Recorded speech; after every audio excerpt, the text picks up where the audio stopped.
ରାନୁ ଚଢ଼େଇ ଆଉ ନାହିଁ, ତୁ ଏବେ ମୋ ଘର ଖାଲି କରିଦେ। ତୁ ମୋ ଘରୁ ବାହାରି ଯା।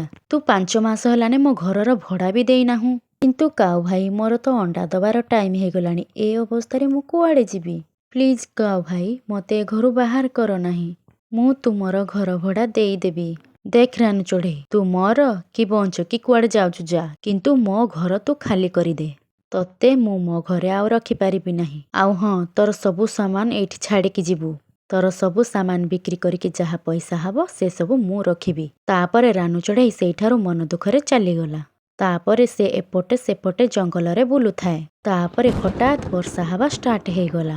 ଆଉ ସେ ବର୍ଷାରେ ରାନୁ ଚଢ଼େଇ ବହୁ ଜୋରସେ ଭିଜିଗଲା। ତାପରେ ତା ନଜର ଟିକି ଚଢ଼େଇ ଉପରେ ପଡ଼ିଲା। ତାପରେ ସେ ସେଠାକୁ ଯାଇକି ଟିକି ଚଢ଼େଇକୁ କହିଲା, ଟିକି ଭଉଣୀ, ମୋତେ କହିପାରିବ କି ଏ ଜଙ୍ଗଲରେ କୋଉଠି ଭଲ ଜାଗା ଅଛି ବୋଲି? କାରଣ ମୋ ଅଣ୍ଡା ଦବାର ଟାଇମ୍ ହେଇଗଲାଣି, ଆଉ ବର୍ଷା ବି ବହୁତ ଜୋରସେ ହେଉଛି।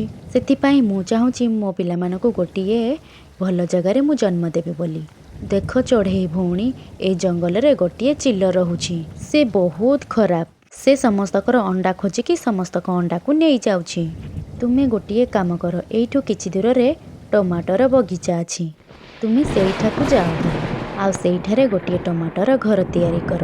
ଆଉ ଚିଲକୁ ତମ ଅଣ୍ଡା ବିଷୟରେ ଜଣା ପଡ଼ିବ ନାହିଁ। ଟିକି ଭଉଣୀ, ଆପଣଙ୍କୁ ବହୁତ ବହୁତ ଧନ୍ୟବାଦ। ଭଲ ହେଇଛି ସେ ଚିଲ ବିଷୟରେ ତୁମେ ମୋତେ ଆଗୁଆ ଜଣେଇଦେଲ। ଇଏ ତ ମୋର ପ୍ରଥମ ଅଣ୍ଡା, ସେଥିପାଇଁ ମୁଁ ବହୁତ ଚିନ୍ତାରେ ଅଛି। ତାପରେ ଟିକି ଚଢ଼େଇ କହିଲା, ଧନ୍ୟବାଦ ଦରକାର ନାହିଁ ଭଉଣୀ, ଇଏ ତ ଗୋଟିଏ ଚଢ଼େଇ ହେବାର କର୍ତ୍ତବ୍ୟ। ତାପରେ ରାନୁ ଚଢ଼େଇ ସେ ଟମାଟର ବଗିଚା ଆଡ଼କୁ ଚାଲିଗଲା। ସେ ସେଇଠି ଏତେ ସାରା ଟମାଟର ଗଛ ଦେଖିକି ବହୁତ ଖୁସି ହେଇଗଲା। ଆରେ ବାଃ, ଏଇଠି ତ ବହୁତ ସାରା ଟମାଟୋ ଅଛି। ତାପରେ ରାନୁ ଚଢ଼େଇ କହିଲା, ମୁଁ ଯାଉଛି ଟମାଟର ଗୋଟିଏ ଘର ତିଆରି କରିଦେବି। ଆଉ ସେଥିରେ ମୋ ଅଣ୍ଡା ବି ସୁରକ୍ଷିତ ରହିବ, ଆଉ ଘର ଥଣ୍ଡା ବି ମଧ୍ୟ ରହିବ। ଏସବୁ କହିକି ରାନୁ ଚଢ଼େଇ ଜଲ୍ଦି ଗୋଟିଏ ଟମାଟର ଘର ତିଆରି କରିବାକୁ ଲାଗିଲା। ହେ ଭଗବାନ, ଆପଣଙ୍କୁ ବହୁତ ବହୁତ ଧନ୍ୟବାଦ। ଏବେ ମୋର ଟମାଟର ଘର ତିଆରି ହେଇଗଲା। ଏବେ ଏଠି ମୋ ଅଣ୍ଡା ଭଲସେ ରହିବ। ତାପରେ କିଛି ଦିନ ପରେ ରାନୁ ଚଢ଼େଇ 2ଟି ଅଣ୍ଡା ଦେଲା। ରାନୁ ଚଢ଼େଇ ତା ଅଣ୍ଡାକୁ ଦେଖିକି ବହୁତ ଖୁସିରେ ଥିଲା। ରାନୁ ଚଢ଼େଇକୁ ଟମାଟର ଘର ହେବାର ଗୋଟିଏ ବହୁତ ବଡ଼ ଫାଇଦା ଥିଲା। ସେ ବାହାରକୁ ଖାଇବା ଆଣିବା ପାଇଁ ଯାଇନି, ସେ ସେଇଠୁ ଟମାଟୋ ଆଣିକି ଖାଇଦିଏ। ତାପରେ ସେ ତା ଅଣ୍ଡା ପାଖକୁ ଯାଏ ଭାରି। ରାନୁ ଚଢ଼େଇ ସବୁଦିନେ ଦିନ ଗଣି ଗଣିକି ରଖୁଥିଲା କି କେତେବେଳେ ସେ ତା ଅଣ୍ଡା ଫାଟିବା ଆଉ ତା ଛୁଆମାନେ ତା ପାଖକୁ ଆସିବେ। ତାପରେ ସେଇ ଦିନ ଆସିଗଲା। ରାନୁ ଚଢ଼େଇର 2 ଅଣ୍ଡା ଫାଟିକି 2ଟି ଛୁଆ ହେଇଗଲେ। ରାନୁ ଚଢ଼େଇ ତା 2 ଛୁଆକୁ ଦେଖିକି ବହୁତ ଖୁସିରେ ଥିଲା, ଆଉ ସେ ତା ପିଲାମାନଙ୍କୁ ବହୁତ ଭଲ ପାଇବା ଦେଉଥିଲା। ତାପରେ ଏମିତି କିଛି ଦିନ ବିତିଗଲା। ଗୋଟିଏ ଦିନ ରାନୁ ଚଢ଼େଇ ସେ ପାଖରେ ମଣିଷମାନଙ୍କର କଥା ଶୁଣୁଥିଲା। କାଲି ଆମେ ଏ ଟମାଟୋ ଗଛ କାଟିବା ଆରମ୍ଭ କରିଦେବା। ମୁଁ ସେ ଦା ଗୁଡ଼ାକ ଲୁହା ଦୋକାନରେ ଦେଇ ଆସିଛି, ତୁମେ ଯାଇ କାଲି ତାକୁ ନେଇ ଆସିବ। ଏମିତି କଥା ହେଇକି ସେମାନେ ସେଇଠାରୁ ଚାଲିଗଲେ। ରାନୁ ଚଢ଼େଇ ଏସବୁ କଥା ଶୁଣିକି ବହୁତ ଚିନ୍ତାରେ ପଡ଼ିଗଲା। କାରଣ ତା ପିଲାମାନେ ଏବେ ବହୁତ ଛୋଟ ଅଛନ୍ତି, ଆଉ ସେମାନେ ଉଡ଼ିବା ବି ଜାଣିନାହାନ୍ତି। ହେ ଭଗବାନ, ମୁଁ ଏବେ କ'ଣ କରିବି? ମୁଁ ଏ ପିଲାମାନଙ୍କୁ ନେଇକି କୁଆଡ଼େ ଯିବି? ପିଲାମାନେ ତ ଏବେ ବହୁତ ଛୋଟ ଅଛନ୍ତି, ଏବେ ସେମାନେ ଉଡ଼ି ବି ଜାଣିନାହାନ୍ତି। କୃଷକ ଏ ଟମାଟୋ ଗଛ କାଟିଦେଲେ ତ ସେ ଚିଲର ନଜର ମୋ ପିଲାମାନଙ୍କ ଉପରେ ପଡ଼ିଯିବ। ସେ ଚିଲ ଯେମିତି ମୋ ପିଲାମାନଙ୍କୁ ନ ଖାଇଯାଉ। ଏବେ ମୁଁ କ'ଣ କରିବି, ମୁଁ କିଛି ବୁଝିପାରୁନାହିଁ। ରାନୁ ଚଢ଼େଇ ଏସବୁ ଭାବିକି ବହୁତ ଚିନ୍ତାରେ ଥିଲା। ତାପରେ ସେ ଟିକି ଚଢ଼େଇ ପାଖକୁ ଗଲା। ତାପରେ ଟିକି ଚଢ଼େଇ କହିଲା, ଆରେ ରାନୁ ଚଢ଼େଇ, ତମ ପିଲାମାନେ ଏବେ କେମିତି ଅଛନ୍ତି? ତୁମେ କେମିତି ଅଛ ରାନୁ ଚଢ଼େଇ? ସବୁ କିଛି ଠିକ୍ ଅଛି ତ? ହଁ ଟିକି ଚଢ଼େଇ, ମୁଁ ବହୁତ ଭଲ ଅଛି, ଆଉ ପିଲାମାନେ ବି ଠିକ୍ ଠାକ୍ ଅଛନ୍ତି। କିନ୍ତୁ ଟିକି ଭଉଣୀ, ଗୋଟିଏ ଅସୁବିଧା ହେଇଯାଇଛି। ରାନୁ ଚଢ଼େଇ ଟିକି ଚଢ଼େଇକୁ ସବୁ କଥା କହିଲା।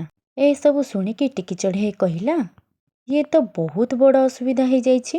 ତୁମ ପିଲାମାନେ ସେଇଠି ଭଲରେ ଅଛନ୍ତି, ତୁମେ ଯଦି ସେମାନଙ୍କୁ ଆଉ କୁଆଡ଼େ ନେଇକି ଯାଅ ତାହେଲେ ବହୁତ ଅସୁବିଧା ହେଇଯିବ। ସେ ଚିଲର ନଜର ତମ ପିଲାମାନଙ୍କ ଉପରେ ପଡ଼ିଯିବ। ଯେମିତି ଚିଲ ତମ ପିଲାମାନଙ୍କୁ ନ ଦେଖୁ ଆଉ ନ ଖାଉ, ମୋ ମୁଣ୍ଡକୁ ଗୋଟିଏ ଆଇଡ଼ିଆ ଆସିଛି। ଆମେ ଚାଲ ସେ କୃଷକ ପାଖକୁ ଯିବା, ଆଉ ସେମାନଙ୍କୁ ହାତ ଯୋଡ଼ିକି କହିବା କିଛି ଦିନ ପାଇଁ ସେମାନେ ଟମାଟର ଗଛ ନ କାଟିବା ପାଇଁ। ଟିକି ଭଉଣୀ, ସେମାନେ କ'ଣ ଆମ କଥା ଶୁଣିବେ? ଦେଖ ରାନୁ ଭଉଣୀ, କିଛି ମଣିଷ ଭଲ ହେଇଥାନ୍ତି, ଆଉ କିଛି ମଣିଷ ଖରାପ ବି ହେଇଥାନ୍ତି। ତ ଆମେମାନେ ଗୋଟିଏ ଥର ଯାଇକି ସେମାନଙ୍କୁ କହିବା। ସେମାନେ ଯଦି ଭଲ ଲୋକ ହେଇଥିବେ ନିଶ୍ଚୟ ଆମ କଥା ଶୁଣିବେ। ତ ଚାଲ ଆମେ ଏବେ ସେଇଠାକୁ ଯିବା। ତାପରେ ରାନୁ ଚଢ଼େଇ ଆଉ ଟିକି ଚଢ଼େଇ ଲୋକମାନଙ୍କ ସହିତ କଥା ହେବା ପାଇଁ ଗଲେ। ଟିକି ଭଉଣୀ, ଇଏ ହେଉଛି ସେ କୃଷକର ସ୍ତ୍ରୀ। ଯିଏ ଟମାଟୋ ଗଛ କାଟିବା ପାଇଁ କହୁଥିଲା। ଠିକ୍ ଅଛି ରାନୁ ଭଉଣୀ, ତମେ ଏଇଠି ଥାଅ, ମୁଁ ଯାଉଛି ସେମାନଙ୍କ ସହିତ ଧୀର ସ୍ଥିର କଥା ହେଇକି ଆସିବି। ହେଇପାରେ ସେମାନେ ମୋ କଥା ରଖିପାରନ୍ତି। ତାପରେ ଟିକି ଚଢ଼େଇ କୃଷକର ସ୍ତ୍ରୀକୁ କହିଲା, ଶୁଣ ମାଜି, ତମେ ମତେ ବହୁତ ଭଲ ଲୋକ ପରି ଜଣାପଡ଼ୁଛ। ତୁମେ କ'ଣ ମୋର ଗୋଟିଏ କଥା ରଖିପାରିବ? ହଁ ହଁ ଟିକି ଚଢ଼େଇ, କହ, କ'ଣ କଥା ଅଛି କହ। ସେ କଥାଟା ହେଲା, ତମେ କିଛି ଦିନ ପାଇଁ ତୁମ ଟମାଟୋ ଗଛ କାଟ ନାହିଁ। ମୋ ସାଙ୍ଗ ରାନୁ ଚଢ଼େଇ ତମ ଟମାଟୋ ବଗିଚାରେ ଘର କରିକି ଅଛି। ତା 2 ଛୁଆ ସହିତ ସେ ସେଇଠି ରହୁଛି।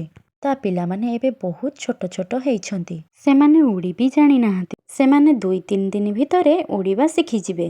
ଆମକୁ ଟିକେ ଦୟା କର, ଆଉ 2-3 ଦିନ ଯାଏ ଫସଲ କାଟ ନାହିଁ। ତୁ ପାଗଳ ହେଇଯାଇଛୁ କି ଚଢ଼େଇ? ଗୋଟିଏ ଚଢ଼େଇ ପାଇଁ ମୁଁ ମୋ ଫସଲ ନଷ୍ଟ କରିଦେବି ନା କ'ଣ? ବରଷାକୁ ତ ଭରସା ନାହିଁ, କେତେବେଳେ ବି ସେ ବର୍ଷିଦେବ। ମୁଁ ଏତେ କଷ୍ଟରେ କରିଥିବା ଟମାଟୋ ଗଛକୁ କେମିତି ନଷ୍ଟ କରିଦେବି ଯେ? ଏବେ ତୁ ଏଇଠୁ ଯା ଭାରି, ନହେଲେ ମୁଁ ତତେ ବାଡ଼ିରେ ବାଡ଼େଇବି। ତାପରେ ଟିକି ଚଢ଼େଇ ସେଇଠାରୁ ମନ ଦୁଃଖରେ ରାନୁ ଚଢ଼େଇ ପାଖକୁ ଆସି, କ'ଣ ହେଲା ଟିକି ଚଢ଼େଇ ଭଉଣୀ? ସେ କୃଷକର ସ୍ତ୍ରୀ ତୁମ କଥା ରଖିଲା ନାହିଁ କି? ରାନୁ ଚଢ଼େଇ, ସେ କୃଷକର ସ୍ତ୍ରୀ ମୋ କଥା ଶୁଣିଲା ନାହିଁ। ସିଏ ତ ବହୁତ ଲୋଭୀ, ତାର ପକ୍ଷୀମାନଙ୍କ କଥା ଜମା ବି ଚିନ୍ତା ନାହିଁ। ତାପରେ ରାନୁ ଚଢ଼େଇ କହିଲା, ଏବେ ଆମେ କ'ଣ କରିବା ଟିକି ଭଉଣୀ? ସେମାନେ ତ ଲୁହା ଦୋକାନରେ ଦାଢ଼ କରିବା ପାଇଁ ଦେଇଛନ୍ତି। ଚାଲ ଆମେ ସେ ଲୁହା ଦୋକାନ ପାଖକୁ ଯିବା। ସେ ଯଦି ଦାଢ଼ କରିପାରିବେନି, ତାହେଲେ ଏମାନେ ଫସଲ କାଟିପାରିବେ ନାହିଁ। ତାପରେ ସେମାନେ ଲୁହା ଦୋକାନ ପାଖକୁ ଗଲେ। ଲୁହାରଜୀ, ତମେ ଆମକୁ ବହୁତ ଭଲ ମଣିଷ ବୋଲି ଜଣାପଡ଼ୁଛ। ତମେ କ'ଣ ଆମକୁ ଗୋଟେ ସାହାଯ୍ୟ କରିବ? କ'ଣ ହେଲା ଚଢ଼େଇ, ଜଲ୍ଦି କହ। ମୁଁ ଏ ଦାଢ଼ କରିବି ସେ କୃଷକ ପାଇଁ। କୃଷକ ଦା ନେବା ପାଇଁ ଆଜି ଆସିବ। ଲୁହାରଜୀ, ତମେ କିଛି ଦିନ ପାଇଁ ଏ ସେ କୃଷକକୁ ଦିଅ ନାହିଁ, କାରଣ ସେ କୃଷକର ଟମାଟୋ ବାଡ଼ିରେ ମୋର ଘର ଅଛି।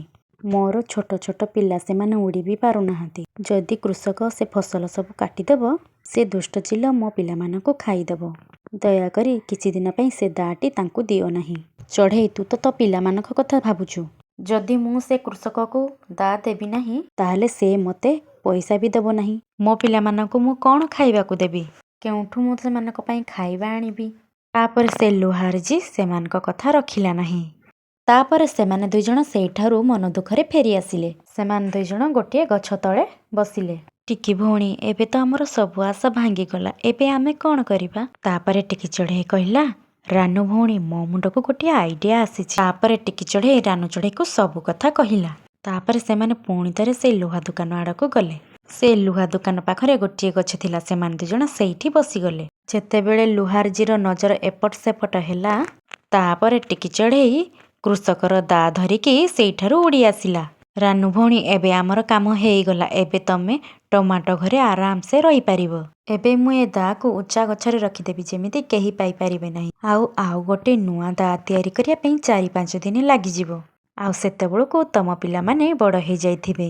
କିନ୍ତୁ ଏବେ ତୁମେ ତୁମ ଟମାଟୋର ଘରେ ଆରାମସେ ରହିପାରିବ। ଟିକି ଭଉଣୀ, ତୁମକୁ ବହୁତ ବହୁତ ଧନ୍ୟବାଦ, ତୁମେ ମୋତେ ଏତେ ସାହାଯ୍ୟ କରିଥିବାରୁ। ତାପରେ ରାନୁ ଚଢ଼େଇ ତା ଟମାଟୋ ଘରକୁ ଆସିଲା, ଆଉ ତା 2 ପିଲା ସହ ଖୁସିରେ ଖୁସିରେ ରହିବାକୁ ଲାଗିଲା। ସାଙ୍ଗମାନେ, ଆଜି ପାଇଁ ଏତିକି। ପୁଣି ଆସିବି କିଛି ନୂଆ ନୂଆ ଭିଡ଼ିଓ ନେଇ।